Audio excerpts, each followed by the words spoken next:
প্রিয় ছাত্রছাত্রীরা, আশা করি তোমরা প্রত্যেককে ভালো আছো। আজকে চলে এসেছি পরিবেশবিদ্যা বিষয়ের আম, প্রথম অধ্যায়ের শেষ টপিক নিয়ে।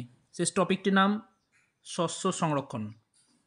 দেখো, পরিবেশবিদ্যা বিষয়ের যে সেকেন্ড সেমিস্টার পরীক্ষায় যে প্রথম অধ্যায় এবং দ্বিতীয় অধ্যায় থেকে প্রশ্ন হবে, আজকের ভিডিও লাস্ট ভিডিও, অর্থাৎ পরিবেশবিদ্যা বিষয়ের প্রথম অধ্যায়ের লাস্ট টপিকের ভিডিও।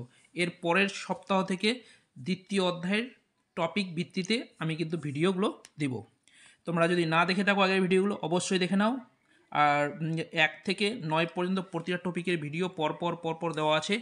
তোমরা ভালো করে দেখে নাও, বুঝে রাখো প্রতিটা প্রশ্নের উত্তর, কী ধরনের প্রশ্ন আসে, কীভাবে অ্যান্সারগুলো লিখতে হবে, আমি প্রতিটা টপিকে কিন্তু আলোচনা করে দিয়েছি। ওকে, তো আজকের ভিডিওর মাধ্যমে যে প্রশ্ন উত্তরগুলো নিয়ে আলোচনা করব, প্রতিটা প্রশ্ন উত্তর তোমাদের সেকেন্ড সেমিস্টার পরীক্ষার জন্য খুবই ইম্পর্টেন্ট। তাই তোমাদেরকে বলবো ভিডিওটি প্রথম থেকে শেষ পর্যন্ত দেখো, আর যে প্রশ্ন উত্তর লিখে দেওয়া হয়েছে প্রয়োজন তোমরা খাতার মধ্যে লিখে নিতে পারো। ওকে, তাছাড়াও তোমরা যদি এই প্রশ্ন উত্তরের নোটস নিতে চাও, তাহলে নিচের দেওয়া যে নাম্বারটা আছে সেখানে তোমরা হোয়াটসঅ্যাপ করতে পারো, আমি ঠিক সময় তোমাদের সঙ্গে যোগাযোগ করে নেব। শস্য সংরক্ষণ, তো শস্য সংরক্ষণটা কি এটা সম্পর্কে একটু আলোচনা করে দিই।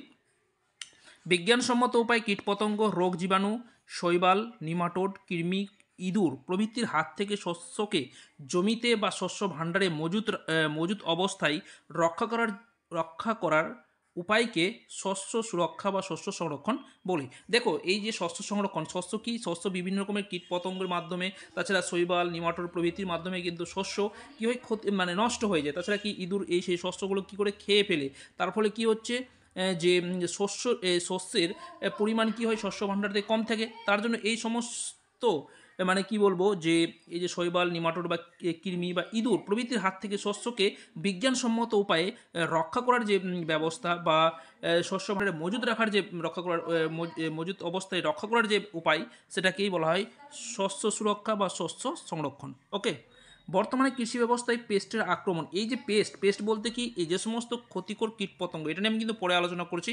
যাই হোক, তো এই যে ক্ষতিকর পেস্ট, এই শস্যের কী করে বিভিন্ন রোগের কারণে ফসল উৎপাদন কী হয়, ব্যাহত হচ্ছে।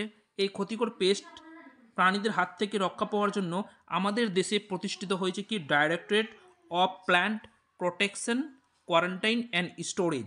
দেখো, এই যে বর্তমানে কৃষি ব্যবস্থায় যে পেস্টের আক্রমণের ফলে কী হচ্ছে, শস্যের শস্য ক্ষতিগ্রস্ত হচ্ছে, বা শস্য ভাণ্ডার থেকে শস্যের পরিমাণটা কমে যাচ্ছে, সে সমস্ত ফসল তাছাড়া কি ফসল উৎপাদন ব্যাহত হচ্ছে। তো এই সমস্ত ক্ষতিকর পেস্টদের হাত থেকে রক্ষা করার জন্য আমাদের দেশে, অর্থাৎ ভারতে, কি তৈরি হয়েছে, directorate of plant protection, quarantine and storage. আশা করি তোমরা প্রত্যেকে বিষয়টা বুঝতে পেরেছো, শস্য সংরক্ষণটা কি আর শস্য সংরক্ষণ কিভাবে করা যায়, বিষয়টা তোমাদের কাছে হয়তো আশা করি ক্লিয়ার হয়ে গেছে। নেক্সট দেখো, মান 2-এর আমি প্রশ্ন উত্তরগুলো নিয়ে আলোচনা করব, পরে মান 6-এর প্রশ্ন উত্তর নিয়ে আলোচনা করব। দেখো, তোমাদের যে সেকেন্ড সেমিস্টার পরীক্ষা হবে, সেকেন্ড সেমিস্টার পরীক্ষায় মান 2-এর প্রশ্ন থাকবে, মান 6-এর প্রশ্ন থাকবে। তাই তোমাদের সামনে আমি মান 2-এর এবং মান 6-এর প্রশ্ন উত্তরগুলো নিয়েই আলোচনা করছি। ওকে, তাছাড়া আমি এক্সট্রা আবার কিছু আলোচনা করেছি, তোমরা সেগুলো প্রশ্ন উত্তরের মধ্যেই বিষয়টা জানতে পারবে। ওকে, দেখো, প্রথম প্রশ্ন কি আছে, শস্য সুরক্ষা বিঘ্নিত হওয়ার কারণগুলি লেখো। মোস্ট ইম্পর্টেন্ট প্রশ্ন, শস্য সুরক্ষা বিঘ্নিত হওয়ার কারণগুলো কী কী। দেখো, শস্য সুরক্ষা বিঘ্নিত হওয়ার কয়েকটি প্রধান কারণ কী কী, শস্যের বিভিন্ন রকমের রোগ আক্রমণ, ফসলে বিভিন্ন পোকামাকড়ের আক্রমণ, অপরিকল্পিতভাবে চাষাবাদ, অতিরিক্ত মাত্রায় সার কীটনাশকের প্রয়োগ ইত্যাদি। দেখো, শস্য সুরক্ষা যে বিঘ্নিত হচ্ছে, বা তার কারণগুলো কী কী, 1 নম্বর কারণ হিসেবে ধরা যায় শস্যের মধ্যে বিভিন্ন রকমের রোগের আক্রমণ। তোমরা দেখেছো ধানের ধসা রোগ হয়ে যায়, তার ফলে কি শস্য নষ্ট হয়ে যায়। তাছাড়া ফসলে বিভিন্ন পোকামাকড় বলতে কি, যেমন ইঁদুর, তারপরে বিভিন্ন কীটপতঙ্গ, বিভিন্ন রকমের পোকার আক্রমণ, এইগুলো আক্রমণ ঘটছে। তাছাড়া কি, অপরিকল্পিতভাবে চাষাবাদ, মানে কি, সায়েন্টিফিক্যালি যদি চাষাবাদ না করা যায়, তার ফলে কী হয়, তাছাড়া চাষাবাদ না করা হলে তাহলে শস্যের উৎপাদন কী হয়, ব্যাহত হয়। তাছাড়া শস্য সুরক্ষা করাও ব্যাহত হয়। তাছাড়া কি, অতিরিক্ত মাত্রায় সার ব্যবহার। দেখো, অতিরিক্ত মাত্রায় জমিতে সার ব্যবহার করলে হয়তো ফলন হয়তো বেড়ে যাবে, সেটা কিন্তু ভুল জিনিস। অতিরিক্ত মাত্রায় যতটুকু দরকার জমিতে সারের, ততটুকু প্রয়োগ করা উচিত। বেশি মাত্রায় যদি সার প্রয়োগ করা হয়, তাহলে কী হয়, সেক্ষেত্রে কী হয়, জমির মধ্যে অম্লের মাত্রাটা বেড়ে যায়, মাটির অম্লত্বর মাত্রা, অর্থাৎ পিএইচ মাত্রা বেড়ে যায়। তার ফলে কী হয়, ফসল উৎপাদন কিন্তু ব্যাহত হয়। তাছাড়া কি কীটনাশকের প্রয়োগ প্রভৃতির কারণে, কীটনাশক প্রয়োগ মানে কি সায়েন্টিফিক্যালি যেটা কীটনাশকের দরকার সেটা প্রয়োগ করা হচ্ছে না, তার পরিবর্তে হয়তো আলাদা কোনো কীটনাশক প্রয়োগ করে দিচ্ছে, বা কীটনাশক ব্যবহারের মাত্রা সঠিক না জানা থাকলে কিন্তু সেক্ষেত্রে কি শস্য উৎপাদন কিন্তু ব্যাহত হয়। সো এই সমস্ত কারণে শস্য সুরক্ষা আমরা ঠিকঠাক মতো হয়তো করতে পারি না। ওকে, আশা করি তোমরা বিষয়টা বুঝতে পেরেছো।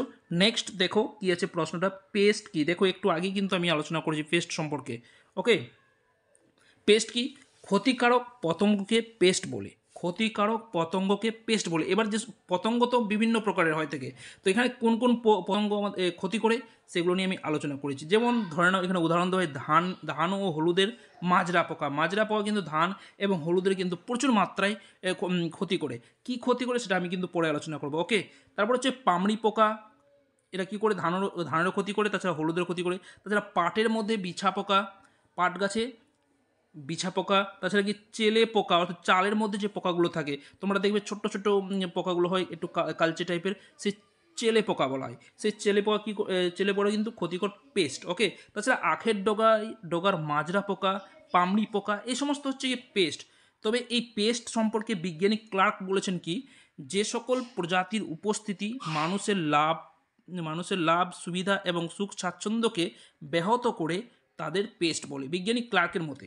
ওকে, বিজ্ঞানী ক্লার্ক কি বলছেন, যে সকল প্রজাতি উপস্থিতি কী হয়, মানুষের লাভ সুবিধা এবং সুখ স্বাচ্ছন্দ্য ব্যাহত করে, তাকেই বলা হয় পেস্ট। তো এই হলো গিয়ে পেস্ট সম্পর্কে ধারণা। তো পরীক্ষার জন্য মোস্ট ইম্পর্ট্যান্ট একটা প্রশ্ন, যে পেস্ট কি, পেস্ট কি, এটা তো তোমাদেরকে ভালো করেই অ্যান্সারটা লিখতে হবে। যেভাবে আমি লিখে দিচ্ছি তোমরা লিখতে পারলে আশা করি এখানে 2-2 পেয়ে যাবে। ওকে, এরপর আসছে কি পেস্টিসাইড। পেস্টিসাইড কি, বিষয়টা বুঝো। দেখো পেস্টিসাইড কি বলতে এমন কিছু রাসায়নিক মিশ্রণকে বোঝায় যা পেস্ট দমনে ব্যবহৃত হয়। বিশ্ব স্বাস্থ্য সংস্থার প্রদত্ত সংজ্ঞা অনুসারে কি বলা হচ্ছে, যে অবাঞ্ছিত উদ্ভিদ বা প্রাণীকে দমন বা তাদের আক্রমণ প্রতিহত করার জন্য যে দ্রব্য বা দ্রব্যের মিশ্রণ ব্যবহার করা হয় তাকে পেস্টিসাইড বলে। ওকে, কি বলছে, পেস্টিসাইড হচ্ছে কি, এটা রাসায়নিক পদার্থ কি, এটা মিশ্রণ, রাসায়নিক পদার্থের মিশ্রণ, যেটা কী করে পেস্ট দমনে কিন্তু ব্যবহৃত হয়। এক কথায় পেস্টিসাইড কিন্তু পেস্ট দমনে ব্যবহৃত হয়। পেস্ট যেভাবে ক্ষতি করে, সে সমস্ত ক্ষতিকর পেস্টকে দমন করার জন্য পেস্টিসাইড। ওকে, তো পেস্টিসাইড যেটা বিশ্ব স্বাস্থ্য সংস্থা, ওয়ার্ল্ড হেলথ অর্গানাইজেশন WHO সংজ্ঞা কী দিয়েছেন, যে অবাঞ্ছিত উদ্ভিদ বা প্রাণীকে দমন বা তাদের আক্রমণ প্রতিহত করার জন্য যে দ্রব্য বা দ্রব্যের মিশ্রণ ব্যবহার করা হয়, এখানে হয় হবে কথাটা তোমরা ঠিক করে নেবে, তাকে তা হলো পেস্ট। যেমন হচ্ছে BAC benzene hexachloride, DDT dichlorodiphenyltrichloroethane. তো এগুলো হচ্ছে কি পেস্টিসাইড। ওকে, এরপরে জানতে হবে হার্বিসাইড কি। দেখো মোস্ট ইম্পর্টেন্ট প্রশ্ন, হার্বিসাইড কি।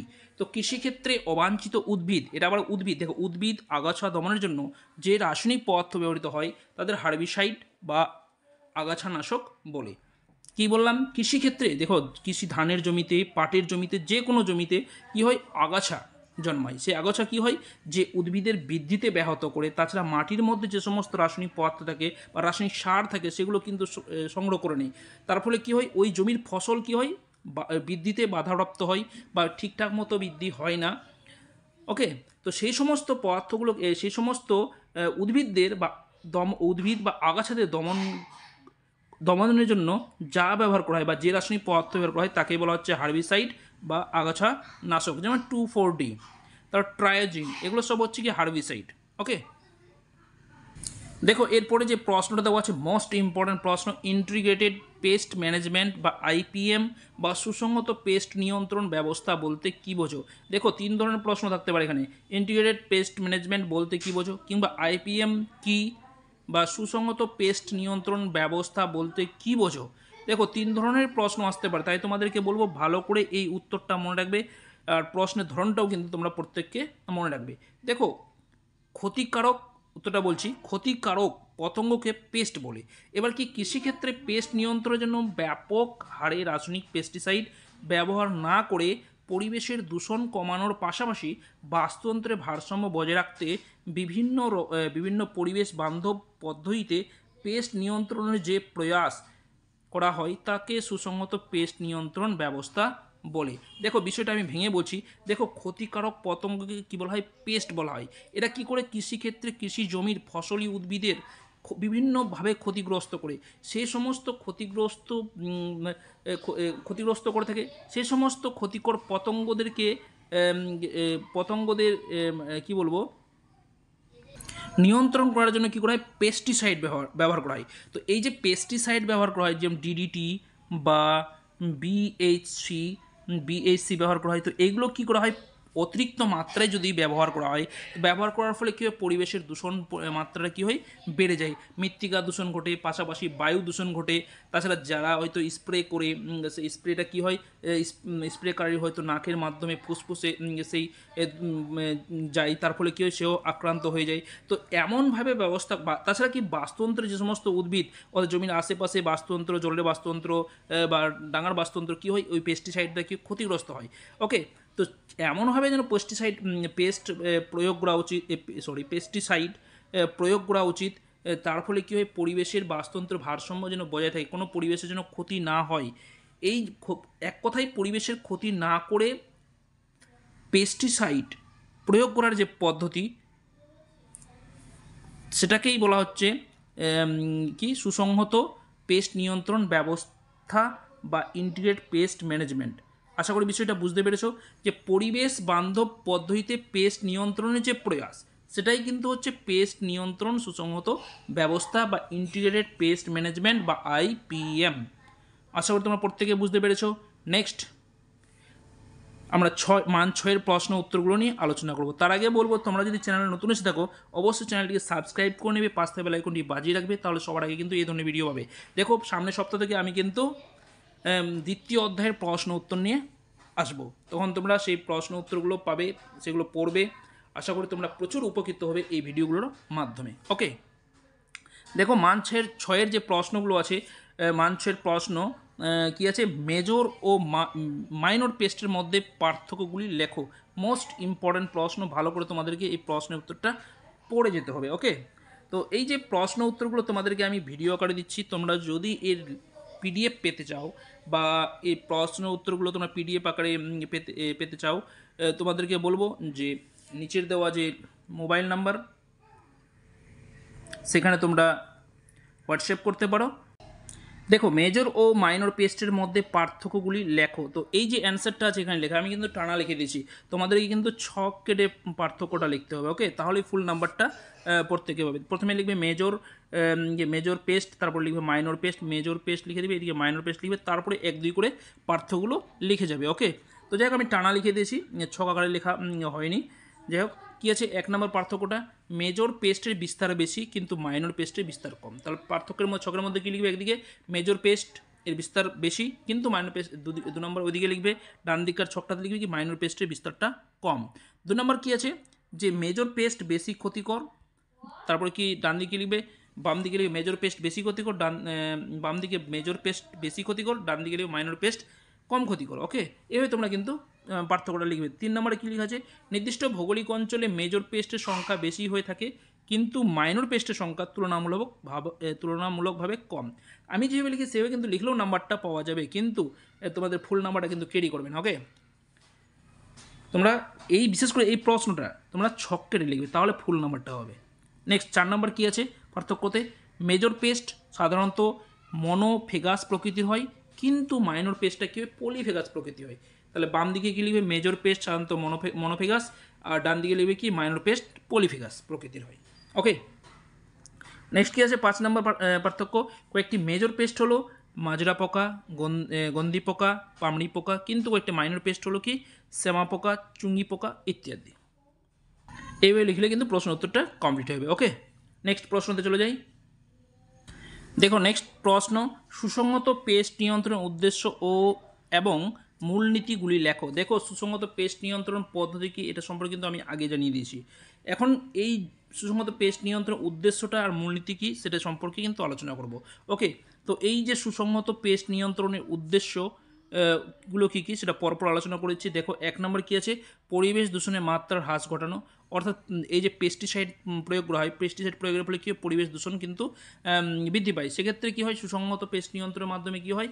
যে পরিবেশ দূষণের মাত্রাটাকে হ্রাস ঘটানো হয়। ওকে, প্রাকৃতিক সম্পদগুলিকে রক্ষা করা অর্থাৎ প্রাকৃতিক সম্পদ বলতে কি যে যেরকম জলের মধ্যে মৎস্য সম্পদ মাছ থাকে, তাছাড়া কি ডাঙার মধ্যে বিভিন্ন উদ্ভিদ, সেগুলোকে কিন্তু রক্ষা করা অর্থাৎ এক কথায় প্রাকৃতিক সম্পদগুলোকে রক্ষা করা হয়।